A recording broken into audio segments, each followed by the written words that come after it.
Dzień dobry, witam Państwa w projekcie Familoki 360 w drugiej edycji, gdzie zapraszamy na spacery wirtualne 360, więc możecie kręcić dookoła i patrzeć, co się wokół znajduje.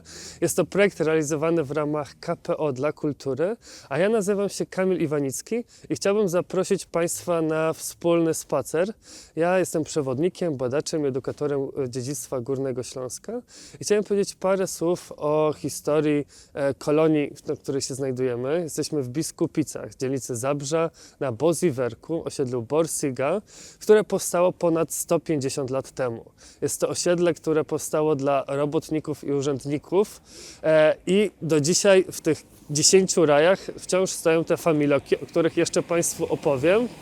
Za mną widzicie chlewiki, właśnie te typowe takie śląskie familoki, ale oprócz tego, że powstały tu domy, już wtedy, bo to jest jedna z tych najstarszych kolonii robotniczych, która zachowała się praktycznie w całości, ten cały kompleks, pomyślano tutaj o innych także udogodnieniach. Powstała szkoła, ochronka, czyli przedszkole, powstała kaplica, powstała właśnie taka, jak tutaj sobie popatrzymy za mną, mamy budynek sali gimnastycznej. To jest sala gimnastyczna, która powstała trochę później, bo na początku XX wieku, ale co jest ciekawe, jak podejdziemy bliżej, tutaj znajdują się takie murale. Są to murale stworzone przez Monę Tusz, jedną z artystek z Górnego Śląska, która ukazuje szczygi. Nie wiem, czy kojarzą Państwo takie postacie, takich śląskich demonów, takie śląskie wampiry. I to ona tutaj je pokazuje na tych kominach, które latają. Jest to ciekawa historia. I te szczygi, kiedyś te legendy o tych szczygach już dzisiaj są mało, kto o nich pamięta. Opowiadano, że one mają drugą raję, czyli drugi rząd zębów, wysysają duszę, wysysają krew i trzeba było na nie uważać. Dzisiaj większość z Państwa może kojarzyć określenie szczyga na takie niepokorne, młode dziewczyny, ale szczygów już nie ma, a tych śląskich demonów różnych pewnie kojarzycie, beboki, utopce, o których wciąż jeszcze się opowiada. Ta sala gimnastyczna była to początek tego kompleksu, który tutaj za nami się znajduje. Tam znajdował się park hutniczy. Dzisiaj z tego parku hutniczego no niestety już za dużo nie ma. Jakbyśmy tutaj poszli dalej wzdłuż hali, widzimy te drzewa. To właśnie tam znajdowała się park, w którym była altanka, w którym był tor do grania w kręgle. Ponadto tam jeszcze organizowano różne festyny zakładowe, imprezy, tam grała orkiestra koncernu Borsiga. Było to takie miejsce spotkań mieszkańców, które żyło przez ponad 100 lat. No, dzisiaj jest to zaniedbane i dzisiaj tak naprawdę, gdybyśmy tam poszli, to nic już nie znajdziemy z tej dawnej świętości. Ale wybierzmy się dalej. Pójdźmy dalej na ten spacer po Borsigu i będziemy tutaj mijać różne familoki.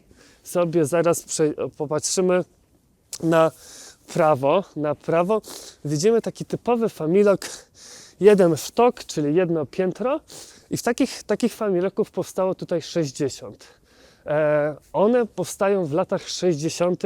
XIX wieku, ale czemu powstały? Powstały dla koncernu Borsiga, który potrzebuje uniezależnić się od dostaw surowców z zagranicy, więc postanawia w połowie XIX wieku August Borsig kupić młyn w Biskupicach i 14 hektarów, które staną się zalążkiem przyszłych 2 kopalni, koksowni i huty.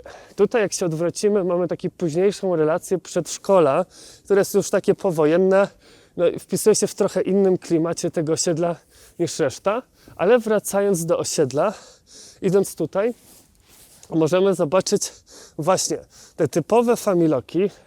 Każda rodzina, jeśli pracowało się w koncernie Borsiga, można było dostać mieszkanie dwupokojowe z kuchnią. No, to był taki standard jak na tamte czasy dość wysoki i w tamtym czasie toalety nie znajdowały się w mieszkaniu, nawet nie było jeszcze wtedy bieżącej wody, tylko znajdowały się właśnie w tych takich chlewikach. W tych chlewikach oprócz właśnie tego, że można było trzymać kury i gęsi, Ponadto były właśnie toalety, a z tyłu, także jak tu zaraz będziemy widzieć, były ogródki. Takim wspólnym tutaj mianownikiem tego koncernu Borsiga było to, że tutaj, jak zaraz popatrzymy po kolorze okien, mamy zielone, mamy w różnych kolorach. Tu mieszkali zarówno hutnicy, górnicy, jak i pracownicy koksowni. No właśnie, bo mamy tutaj różne zakłady, o których zaraz będę jeszcze wspominać. Ale podejdźmy jeszcze kawałek, bo dojdziemy do takiego ważnego miejsca.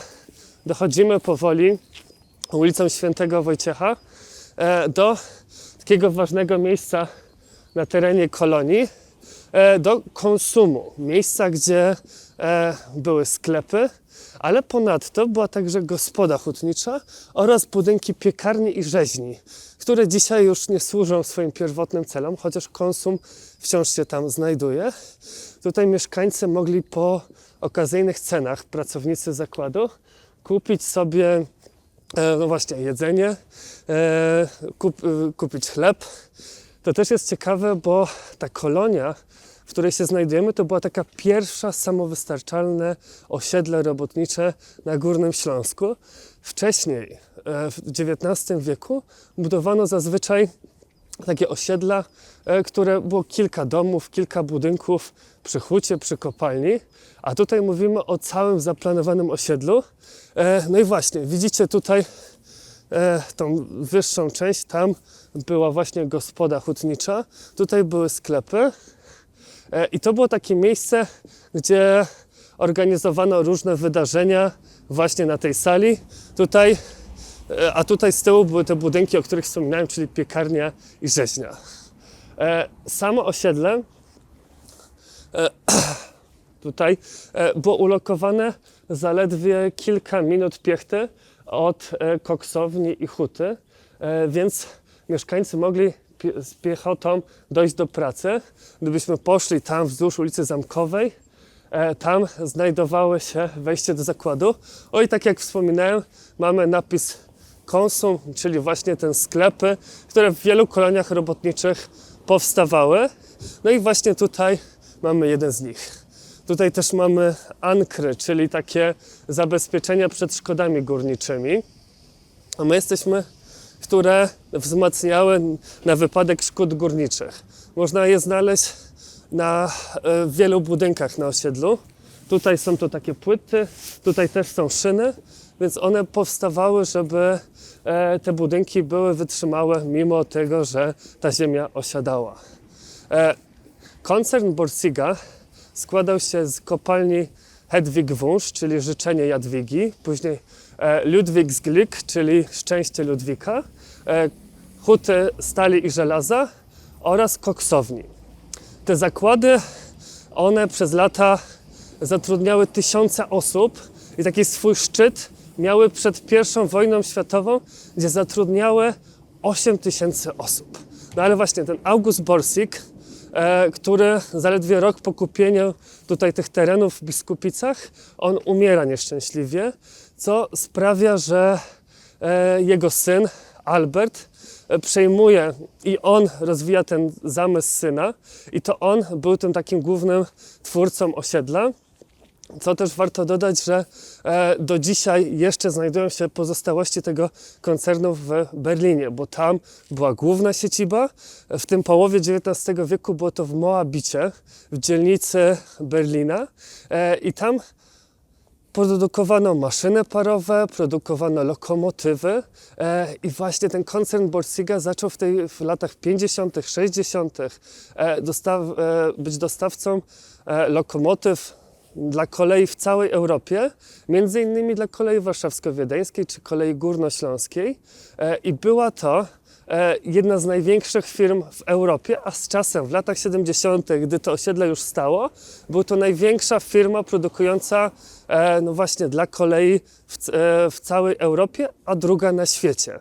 I koncern Borsiga produkował towary dla wielu krajów i był to ogromny koncern zatrudniający tysiące osób w Berlinie, na Dolnym i Górnym Śląsku, a tutaj był ten jego fragment, te surowce, które potrzebowali do produkcji tych swoich produktów, tych swoich towarów właśnie sprowadzano z Górnego Śląska do Berlina i tak ta kolej, i tak ten koncern się rozwijał. Dzisiaj już ten koncert to tylko pozostałości dawnego czasów, ale jesteśmy na tym osiedlu, które przez mieszkańców nazywane jest osiedlem Borsiga, Bosiwerkiem, Borsigwerk. Bosiwerk to taka śląska nazwa funkcjonująca wśród mieszkańców. Kiedy mówimy też o tych takich różnych lokalnych kwestiach, to tutaj, mimo tego, że nazwy ulic miały już przed wojną i były to właśnie od nazwy imion twórców koncernu Alberta, Augusta i innych synów właśnie tych Borsigów, to mieszkańcy mówili, że mieszkają na pierwszej rai, na drugiej rai, trzeciej, czyli w pierwszym rzędzie, drugim rzędzie. I tak jak wspominałem, było tych familoków 60.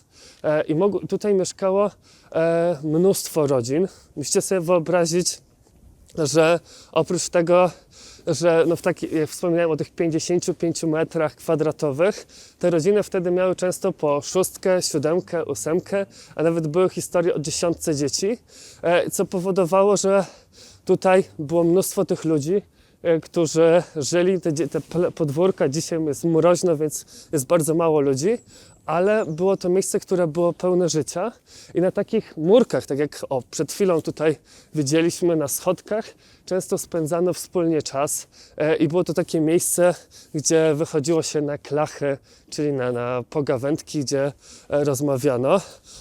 Tutaj mamy przykład właśnie jednej z tych ulic i zachowane tutaj oryginalne okna, więc wciąż jeszcze widać, jak mogła ta ulica pierwotnie wyglądać. Jesteśmy na ulicy Okrzei, która dzieliła to osiedle na część urzędniczą, oprócz tego bloku, bo ten blok to akurat najmniej, to jest już późniejszy wytwór, oraz na część robotniczą, gdzie właśnie było wiele tych mieszkań. To jest taka ciekawa, widzicie, budynek administrowany przez kopalnię Pstrowski.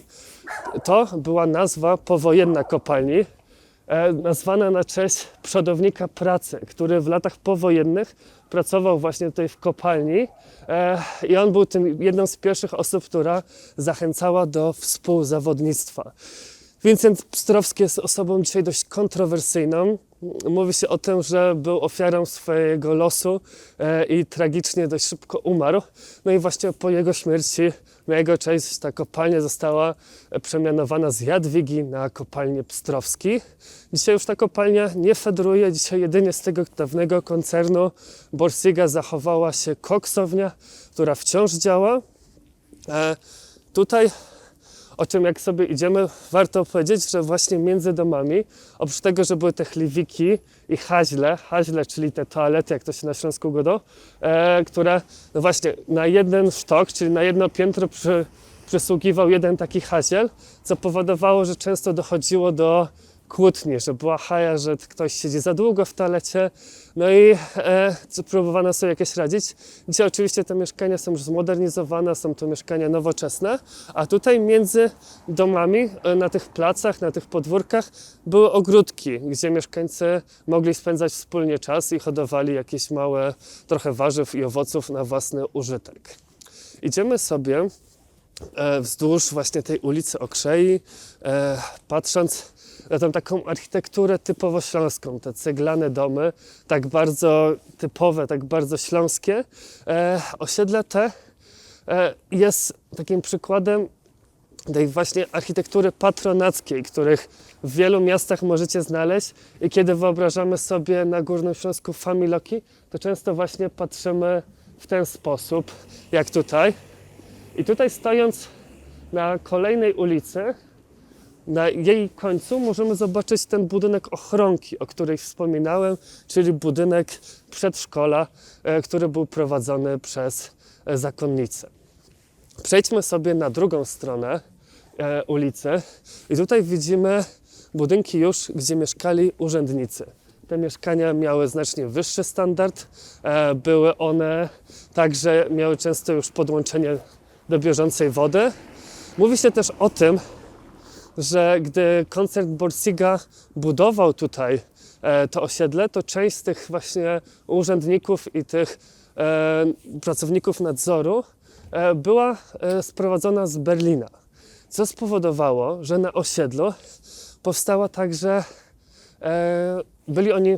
byli oni także ewangelikami, ci osoby, które tutaj przyjechały, więc dla nich powstała szkoła ewangelicka, którą zaraz tutaj zobaczymy, kaplica oraz cmentarz ewangelicki, który stoi do dzisiaj. Znajduje się on na drugim końcu osiedla i wciąż jeszcze służy mieszkańcom.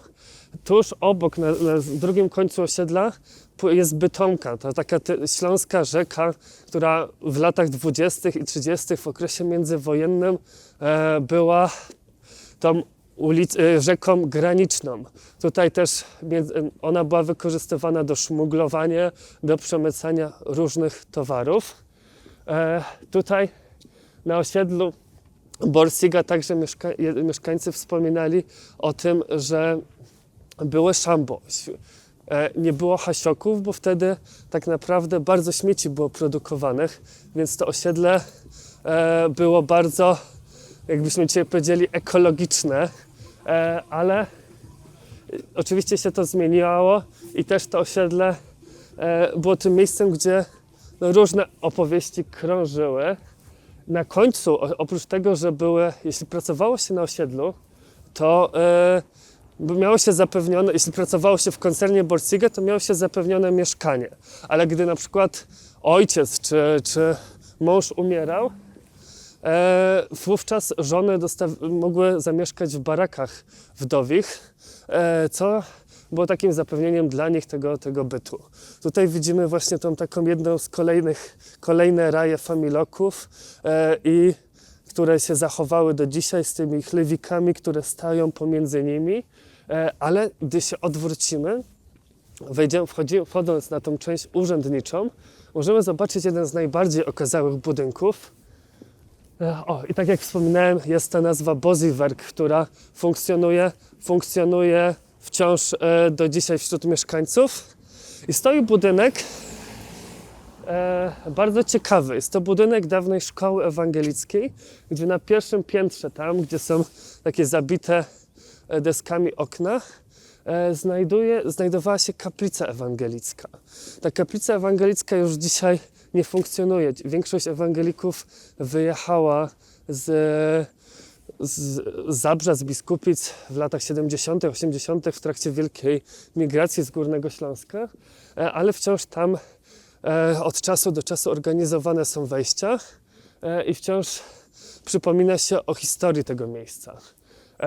Dzisiaj jest to już budynek mieszkalny, którzy mieszkają tutaj już różne osoby. Ja zapraszam Państwa do odkrywania na własną rękę. To był taki krótki spacer opowiadający o najważniejszych i moim zdaniem najciekawszych miejscach na Bosiewerku. Oczywiście jest to fragment, więc zapraszam do samodzielnego odkrywania Biskupic i do zobaczenia na innych spacerach.